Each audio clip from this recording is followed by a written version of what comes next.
Here's how you remove all the guidelines at once in Canva and clean up your workspace. So you're designing something in Canva and these purple lines just keep on showing up.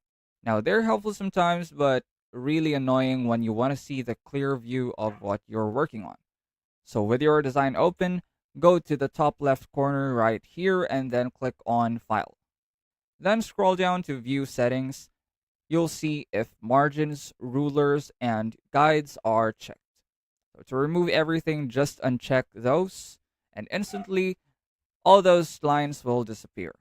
Another trick is to press Shift and then R to toggle the rulers and guides on and off. Perfect if you're working fast and don't want to keep going to the menu. Now, if you find this video helpful so far, please consider subscribing to help YouTube algorithm show my video to other people who want to learn Canva in the easiest way.